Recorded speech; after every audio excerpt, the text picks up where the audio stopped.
genes for all genes in a given crop from different geographic locations on this planet and made a library out of it. This library is called as germplasm collection. समझ आया आपको कि दुनिया के हर हिस्से से इन्होंने कितना अच्छे से एक्सप्लेन किया हुआ है, सैंपल्स को ले आए, ठीक है। ये एक इंसान ये काम नहीं कर सकता, इंस्टीट्यूट्स होते हैं इसके जगह जगह, जो जैसे मान लो साउथ में कोई इंस्टीट्यूट है, वो साउथ में उगने वाली रागी की वेराइटीज के सैंपल रखता होगा। हरियाणा में कोई इंस्टीट्यूट है, जैसे HAU है, HAU में आपको लगभग जो हरियाणा में उगने वाली जो फसलें हैं, क्रॉप्स हैं, उसके सैंपल्स मिल जाएंगे ऑलमोस्ट सारे। तो ऐसे जगह जगह से सैंपल्स इकट्ठे किए जा सकते हैं। ये लोग क्या करते हैं, लाइब्रेरी बना के रखते हैं। all genes in a given crop from different geographic locations on this planet and made a library out of it. This library is called as germplasm collection. अब यहाँ क्या होगा, इस लाइब्रेरी में राइस है, रागी है, वीट है, ज्वार है, बाजरा, जैसे जो भी क्रॉप्स है मेन वो पूरी दुनिया में जहां जहां उगती है, जिस जिस वैरायटी की उगती है, उसके सारे सैंपल रखे जाते हैं। मींस आप सारे वहां लिखा हुआ होता है कि ये वैरायटी उस जगह की है, इसके ये स्पेशल फीचर्स हैं, ये वैरायटी उस जगह की है, इसके ये स्पेशल फीचर है। तो आप ऑप्ट कर सकते हो बड़े आराम से। आपको कोई भी बड़ा ब्रीडिंग काम एक्सपेरिमेंट करना है, नई क्रॉप बनानी है, हाइब्रिड बनाना है, बहुत बड़ा काम है ये। किसानों को देने से पहले, मार्केट में बेचने से पहले एक बहुत बड़ी रिसर्च उसके लिए होती है। पहला काम क्या है उसका, कलेक्शन ऑफ वेरिएबिलिटी। आज हम गेहूं खा रहे हैं, चावल खा रहे हैं, अच्छी अच्छी क्वालिटी का खा रहे हैं, वो एक दिन में नहीं बनाया गया, उसके पीछे सालों की मेहनत है। वो इस तरीके से ये रिसर्च की गई है, एग्रीकल्चर यूनिवर्सिटीज में इस तरीके से काम किया जाता है। Forms a resource from which new varieties are created. Currently, most of the crops have germplasm with more than 100 varieties. Due to availability of vast germplasm, any breeder can now easily manipulate different combination of alleles. अब किसी ने कोई भी दो choose कर लिए कि हाँ भाई ये दो मैं सैंपल ले लेता हूँ।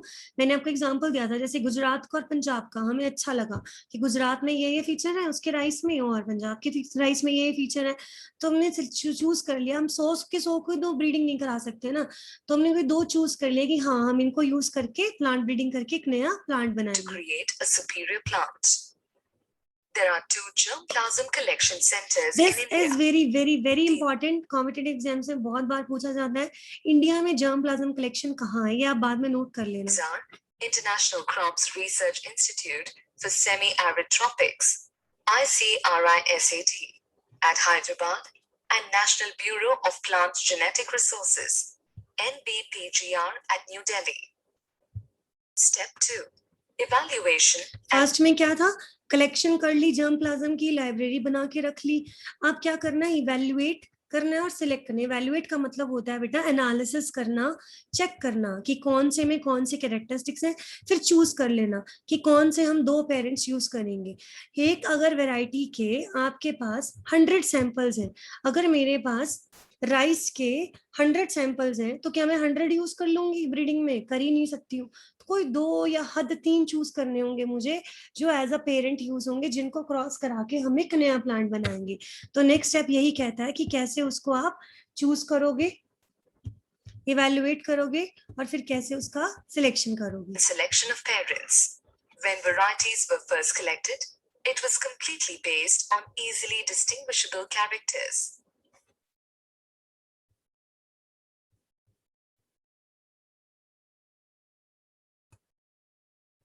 However, plants variations are due to the environmental conditions. ये थोड़ा डीप में जा रहे हैं, हमें इतना डीप करने की जरूरत नहीं है। ये सिर्फ ये कह रहे हैं कि ये स्टेप में आपको सिर्फ इतना याद रखना है, जो मैंने आपको कल नोट्स में बताया था कि कैरेक्टरिस्टिक्स को स्टडी करेंगे हम।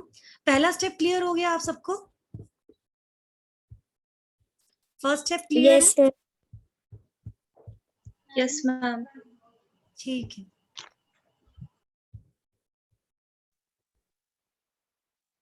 Yes ma'am.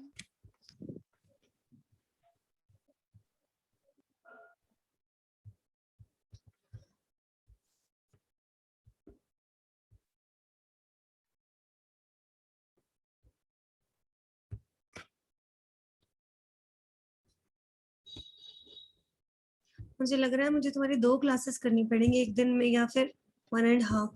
ये से तो काम नहीं चलने वाला बिल्कुल भी।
present at that time, which is temporary. For example, suppose researchers collected a dwarf plant from drought region and named it as dwarf plant. But when this variety was stat, the dwarfness was. In order to avoid such type of errors, careful evaluation and characterization is required to know about the composition of the germplasm and the इस step diversity में आपको of the इसमें given इतना crop. ध्यान रखना है कि germ plasm collection library में जब आप जाते हो, सैंपल्स को केयरफुली एनालाइज करना चाहिए, उनके कैरेक्टर्स को डिटेल में स्टडी करना चाहिए, देखना चाहिए कि क्या है, ताकि हम बेस्ट वाला जो है वो चूज कर सके. जितना अच्छा कैरेक्टर हम चूज करेंगे फिर उतने ही अच्छे हमारे रिजल्ट्स आएंगे. एक second.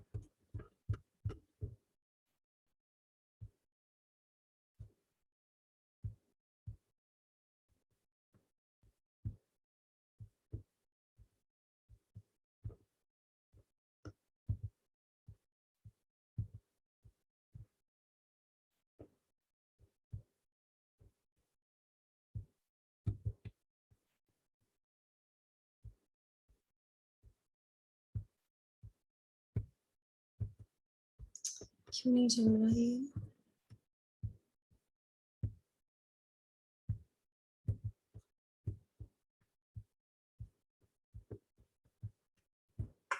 Let us learn how the plants are evaluated and characterized. Before the plants are evaluated, the plants are tested for pureness. If a plant has more than one type of allele for a particular trait, it is called heterozygous. Such plants are rejected, and only pure plants or homozygous plants are subjected to further evaluation. Now, let's learn about plant evaluation. First, all the samples are grown in the field under controlled environmental conditions with good protection. Then, it is made sure that the plants completely adapt to the place they are grown. This ensures that all their इस traits step are को आप ज्यादा better हमने notes में से ही समझ सकते हो कि इन्होंने बहुत ज्यादा डेप्थ में किया हुआ है, काफी ज्यादा कंफ्यूजन हो जाएगी. फर्स्ट स्टेप जो था हमारा,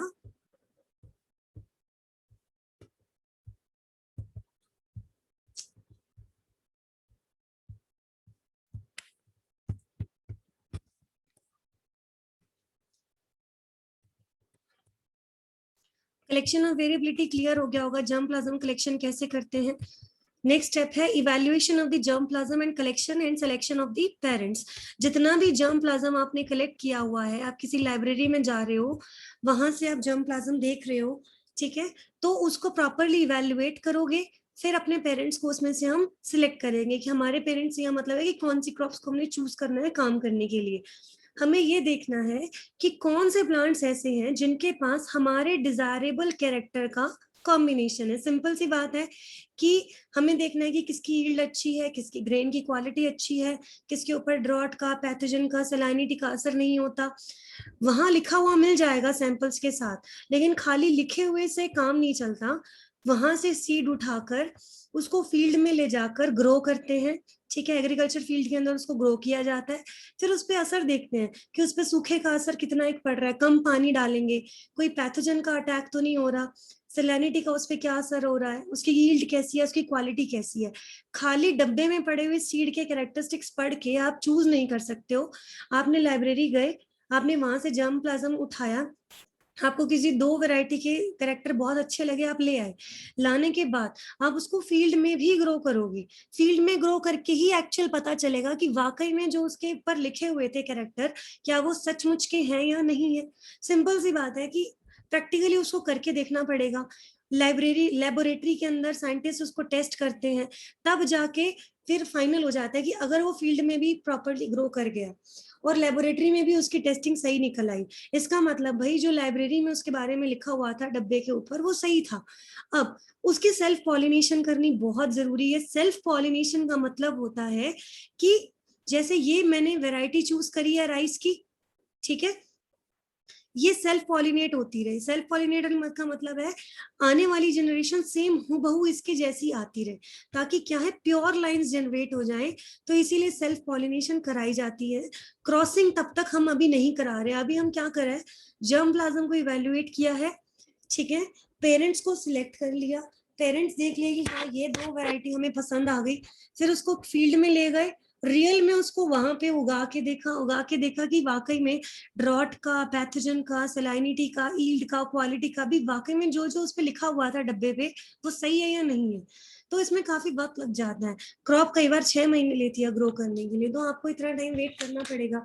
लेबोरेटरी के अंदर टेस्ट कर लिया, पक्का हो गया कि ठीक है, फिर बाद में सेल्फ पॉलिनेट कर देते हैं ताकि प्योर लाइंस आती रहे कि इसके सेम कैरेक्टर्स आ जाए। अब सारा कुछ हो गया, आपके पेरेंट्स फाइनल हो गए कि हाँ चलो ये ठीक है, प्योर लाइंस आ गई। प्योर लाइंस का मतलब होता है generation after generation same character का आना।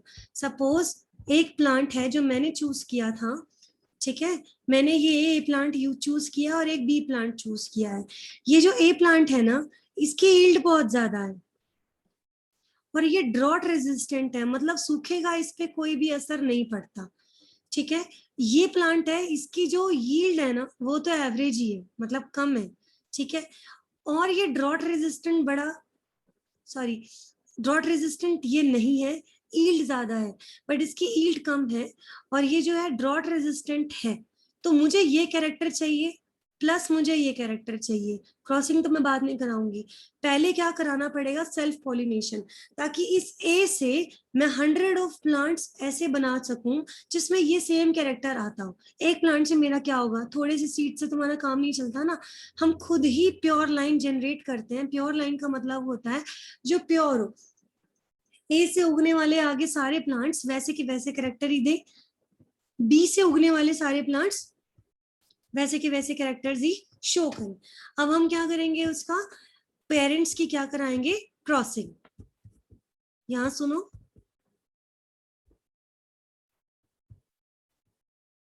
completely expressed. Once they are adapted, the plants are tested under various stressful अब ये conditions. वही कर रहे हैं, प्लांट्स को ले आए और अपने फील्ड में उगा के देख रहे हैं कि उसके ऊपर किसी चीज का कोई असर हो रहा है या नहीं हो रहा। देखो लाइब्रेरी में जार के ऊपर उसके फीचर्स लिखे हुए हैं, हम कैसे बिलीव कर लें जब तक हम उसको लाकर अपने फील्ड में ग्रो नहीं करेंगे। तो ग्रो करके ये टेस्टिंग कर रहे हैं कि ये सही है या नहीं है। Such as pathogens, salinity, drought, etc. All the responses are recorded. Apart from this, the plants are also tested in laboratory for different molecular and biochemical characteristics. Once all the enzymes and the biochemicals produced are known, the information is neatly recorded and labeled on the plant. Using this wide range of information, scientists can easily select plants for breeding. The selected plants are later inbred or self-pollinated to obtain pure copies of the homozygous parents. Cross hybridization among the समझ आ गया। पहला था collection of variability, दुनिया के हर कोने से वो sample आपको चाहिए, आप जगह जगह नहीं जा सकते, आप लाइब्रेरी से सैंपल कलेक्ट कर सकते हो। 2 सेंटर है इंडिया में, हैदराबाद और दिल्ली में, जहां से हम चूज कर सकते हैं। सैंपल ले आए, अब आप कैसे पेरेंट सिलेक्ट करो, आप 100 सैंपल आपको मिल रहे हैं वहां पे, आपको चूज कैसे करना है। कैरेक्टरिस्टिक्स आपने देख ली, स्टडी कर लिया, आपको लग गया कि हाँ चलो 2 ये वेराइटी अच्छी है कि इनमें वो कैरेक्टर है जो हम चाहते हैं। अब उनको वहां से उठा के अपनी जगह पे ले आए। अब आप उनको फील्ड में ग्रो करोगे, लेबोरेटरी टेस्टिंग करोगे, आपको कंफर्म हो गया कि हाँ ये ओके टेस्टेड है, ये सही है, प्योर लाइंस उसकी हमने बना दी, तो कॉपी बना दी एक तरह से। नेक्स्ट आता है उनकी आपस में क्या कराई जाएगी, crossing. selected parents. Now, since we have selected pure line parents with desired characteristics, the parents are now cross hybridized. Cross hybridization helps to produce hybrid progeny. Progeny This का helps मतलब to होता है bring next desired generation. traits from different plant lines into one plant line. For example, if we cross a low yielding, high disease resistant ragi plant with high yielding, low disease resistance ragi plant, since the parents that are crossed are pure line, the F1 hybrid obtained will have superior characters of both the parents. The progeny here will be high yielding and high disease resistant ragi plant. This tendency of hybrids to obtain superior characteristics of both parents is known as heterosis or hybrid vigor. The term was coined by Shull in 1912, however, headed by a process called artificial hybridization. ये आपको ये दिखा रहे हैं कि crossing की कैसे जाती है. कल मैंने आपको बताया था कि इसमें देखना, इसमें समझ Artificial आएगा अच्छे से. hybridization is the production of hybrids by cross-pollinating two separate plants under controlled conditions under the supervision of the plant breeder. This process of artificial hybridization in plants involves various steps. These are as follows. Selection of parents with desired characters. Care is taken while selecting parents for hybridization program. All the desired characters should be present in parents which are required in the new crop variety. Emasculation. देखो मैंने कल बताया था, आपने कोई भी दो plant random लिया है ना, आप किसी को भी एज अ मेल यूज कर सकते हो, किसी को भी एज अ फीमेल. जैसे मैं आपको एग्जांपल दे रही हूँ बार बार, मैंने मान लो गुजरात का राइस चूज किया और पंजाब का, ठीक है. तो मैं किसी को भी मेल यूज कर सकती हूँ और किसी को भी फीमेल. जिसको फीमेल की तरह यूज करना है उसका मेल पार्ट हटाना पड़ेगा.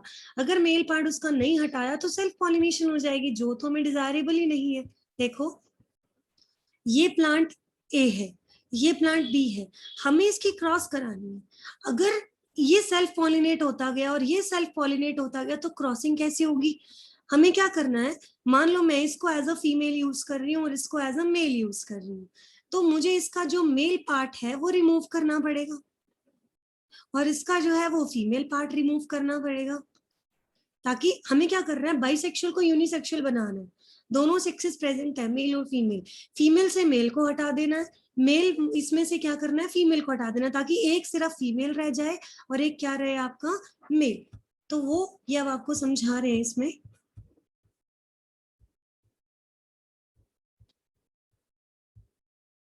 Or male parts of the flowers are removed. Now flower contains only female parts. This is done to prevent self-pollination among flowers. Bagging and tacking. Soon after emasculation, the carpels are carpel का covered. मतलब होता है जो female part बच गया. अब देखो female part बच गया तो उसको कवर करना पड़ेगा. हो सकता है किसी और पौधे के पॉलन ग्रेन उड़ के उसके पास आ जाए, हमने उसके तो हटा दिए एंथर, लेकिन दूसरे के आने के चांसेस भी तो है ना. तो हमें क्या, फसलें तो ग्रुप में खूब सारी इकट्ठी उगी हुई होंगी, तो हमने क्या कर दी, उनकी बैगिंग कर दी, बैग लगा दिया, उसके ऊपर ढक दिया उसको. Bags to prevent contamination of stigma by foreign pollen. Collection of pollen grains.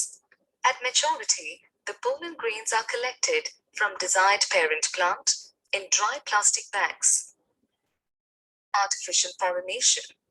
When the stigma of the emasculated flower matures, the polythene bag is removed, and with the help of a brush, fresh pollen from selected plants is dusted over the receptive stigma of the female. Tagging. A tag is with relevant information attached to the plant. Agriculture university कभी आपको visit करने का मौका मिले तो देखना, वहाँ fields में जहाँ एक्सपेरिमेंटल ये चल रहे होते हैं, ब्रीडिंग के एक्सपेरिमेंट चल रहे होते हैं, वहाँ एक पूरे खेत के अंदर ऐसे पौधे लगे होते हैं, बैग लगाए होते हैं और टैग लगाए होते हैं कि इस दिन इसको को उगाया गया था, इस दिन इसका मेल पार्ट रिमूव किया गया है, इस दिन क्या कहते हैं ये मेच्योर हुआ है, इस दिन इसकी पॉलिनेशन की गई है. हर एक चीज मेंशन की गई होती है, क्योंकि ये सब याद रखना इजी नहीं है. The tag bears the information like date of emasculation, date of crossing, and detail of male and female parents, etc. Desirable combination of variations.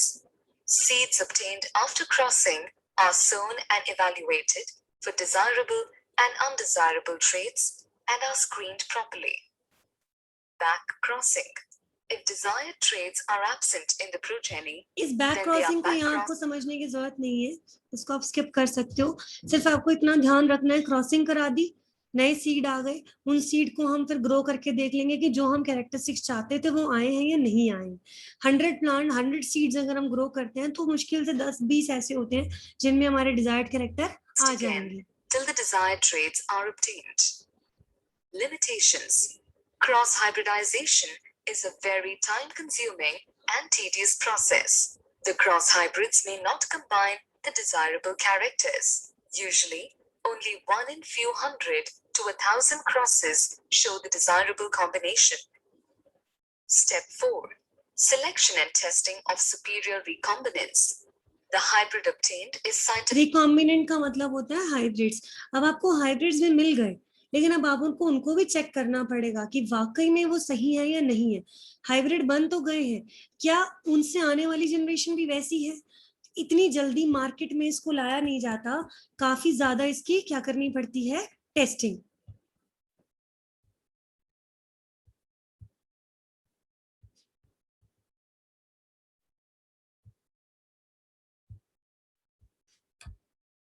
देखो यहाँ पे मेंशन किया हुआ है, क्रॉसिंग कर दी. पहला स्टेप क्या था, पेरेंट सिलेक्ट कर दिए, मेल पार्ट रिमूव कर दिया. आपको सिर्फ ये ध्यान रखना है कि ये प्लांट अगर फीमेल की तरह यूज कर रहा है और ये मेल की तरह, तो इनकी क्रॉसिंग आपस में होनी चाहिए. किसी तीसरे का पॉलन ग्रेन बीच में नहीं आना चाहिए. तो उसके लिए बैगिंग, टैगिंग, इन सब चीजों का हम सहारा लेते हैं. खुद पॉलन ग्रेन्स कलेक्ट करके लाएंगे, बैग को हटाएंगे और उसके ऊपर डस्ट कर देंगे. डस्ट का मतलब होता है डाल देना फीमेल पार्ट के ऊपर. मीन्स ये सब कुछ एक प्लांट ब्रीडर बड़े ध्यान से करता है. अब जो नए सीड उगेंगे, पॉलिनेशन करा दी, फर्टिलाइजेशन करा दी, नए सीड्स उगेंगे, नए प्लांट्स जो आएंगे उनको क्या कहा जाएगा, हाइब्रिड. जरूरी तो नहीं है ना कि सारे हाइब्रिड में वो कैरेक्टर आएगा जो हमें चाहिए. इसमें आपको क्या करना है, selection and testing of the superior hybrid. ये हम कैसे करेंगे, सुपीरियर का मतलब होगा वो प्लांट जिसमें दोनों पेरेंट के कैरेक्टरिस्टिक्स हो. हाइब्रिड्स आ गए बहुत सारे, ठीक है. अब हम उनको चेक करेंगे ग्रो करके कि उनमें वो कैरेक्टरिस्टिक्स हैं या नहीं है. हमें मतलब 100 में से कोई 100 हाइब्रिड्स हमने ग्रो किए, ठीक है. उन 100 हाइब्रिड में से, ठीक है,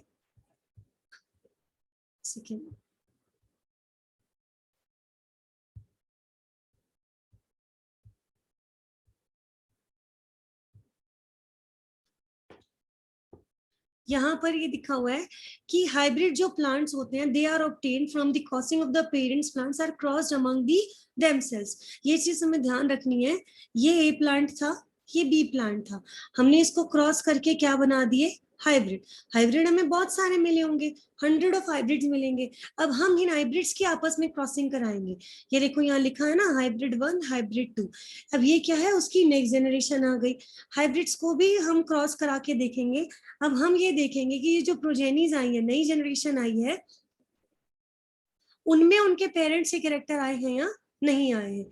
बहुत सिंपल है ये.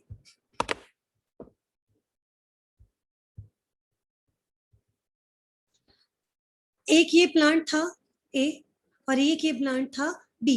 हमने वो सारे स्टेप फॉलो करा के क्रॉसिंग करा दी, ठीक है. 3 स्टेप हमारे पूरे हो गए. अब यहाँ पे हाइब्रिड आ गए लगभग 100, ठीक है. H1, H2, H3 हमने ऐसे नाम दे दिया इनका. अब क्या उठा के इसी को मार्केट में सेल कर देंगे कि चलो हाइब्रिड्स बन गए, ले जाओ, फार्मर्स को दे देंगे? नहीं, अभी काम खत्म नहीं हुआ है.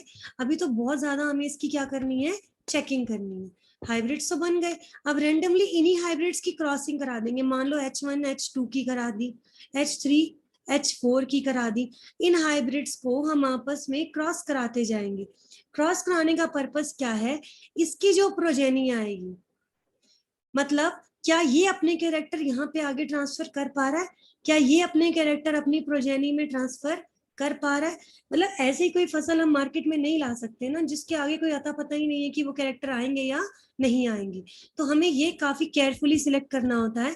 हाइब्रिड्स की क्रॉसिंग कराते हैं, न्यू सिलेक्टेड प्रोजेनीज होती हैं, फिर हम इनको सेल्फ पॉलिनेट कर देते हैं, प्योर लाइन जनरेट हम कर देंगे, ठीक है, ताकि जो नेक्स्ट जनरेशन है उसमें हमारे डिजायरेबल कैरेक्टर आ सके. 2 प्लांट लिए, प्लांट की क्रॉसिंग कराई, हाइब्रिड्स आ गए, फिर उन हाइब्रिड्स की भी क्रॉसिंग कराएंगे और सेल्फ पॉलिनेशन कराएंगे ताकि क्या मिल जाए आपको, प्योर लाइंस. अब लास्ट स्टेप आता है, आप सारे स्टेप क्लियर कर चुके हो. आपने जर्म प्लाज्म कलेक्शन भी किया, पेरेंट्स को सिलेक्ट भी कर लिया था, पेरेंट्स की आपस में हाइब्रिडाइजेशन करा दी, हाइब्रिड्स करवा के जो हाइब्रिड आए थे आपने उसको भी पक्का चेक कर लिया कि ये वाकई में हाइब्रिड कामयाब है, क्या ये कैरेक्टर आगे आने वाली जनरेशन में जाएगा या नहीं जाएगा, ठीक है. उसके बाद टेस्टिंग करोगे, रिलीज करोगे, और कमर्शलाइजेशन। टेस्ट का मतलब होता है लैब में टेस्टिंग करवा दी या फील्ड में, उसको मार्केट में रिलीज करना और उसको फिर बेचना। दो टर्म्स बार बार आती हैं एनसीईआरटी में, वाइल्ड वैरायटी और कल्टीवार। वाइल्ड वैरायटी वो होती है जो ओरिजिनल होती है, जिसमें कोई चेंजेस नहीं होते। कल्टीवर्स वो होते हैं जो ब्रीडिंग के बाद बनते हैं, जिनमें चेंजेस आए हुए होते हैं। मैं फिर से रिपीट कर रही हूँ, वाइल्ड वो होती है जो वाइल्ड होती है, ठीक है, जो ओरिजिनल है, नेचर में एज इट इज पाई जाती है।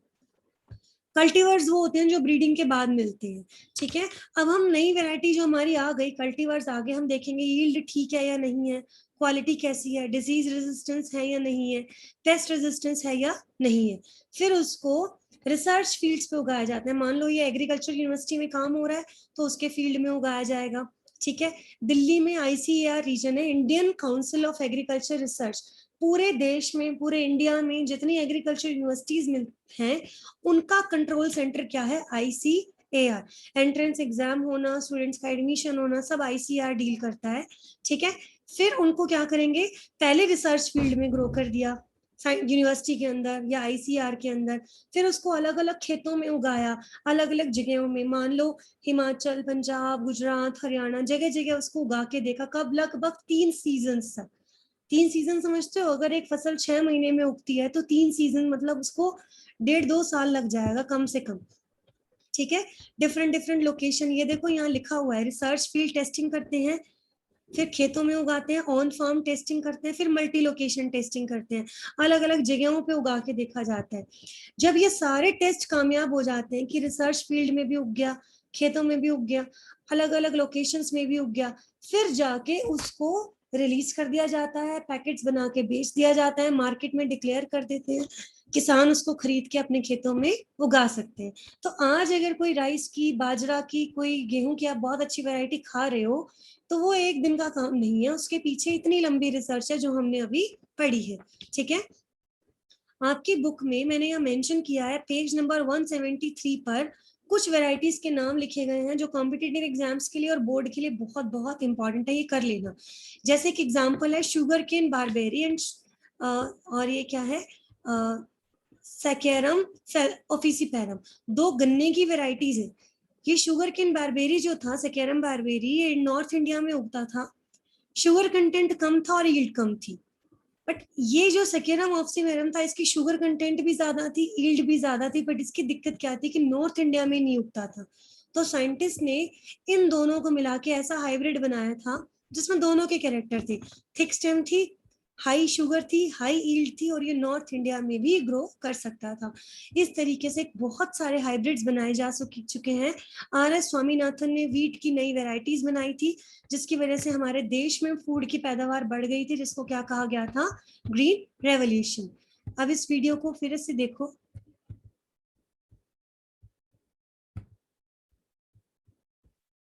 4th स्टेप पे Critically checked for desired characters.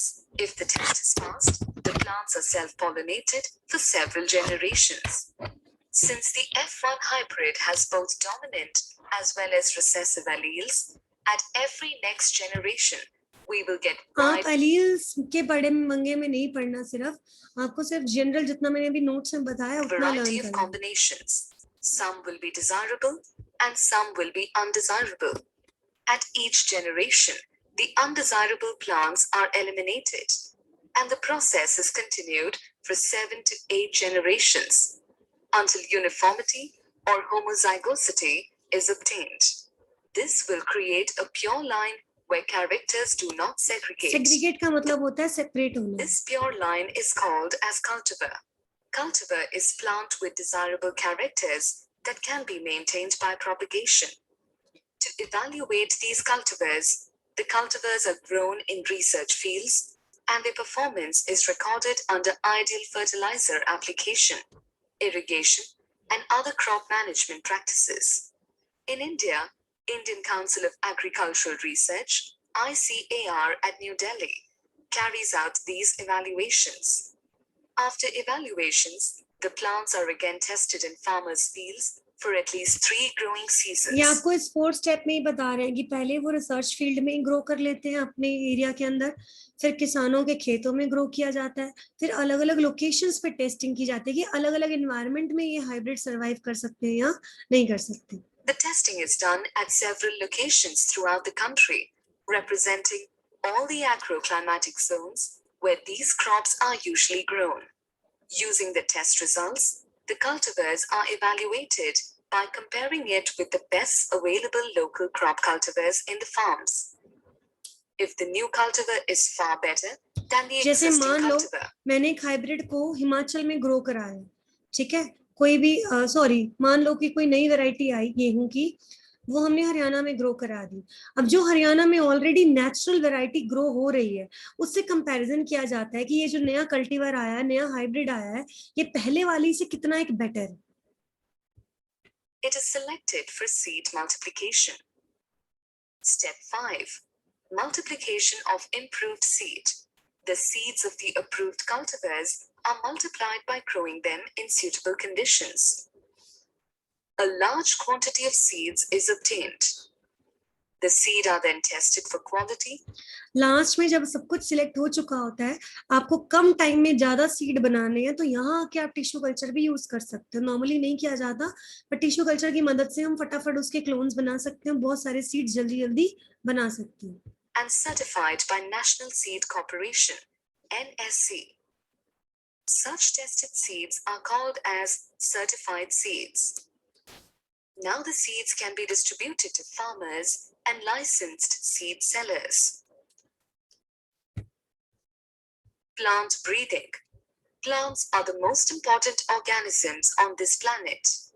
They occupy the bottommost part of the food chain. They are often referred to as producers, and all other organisms are directly or indirectly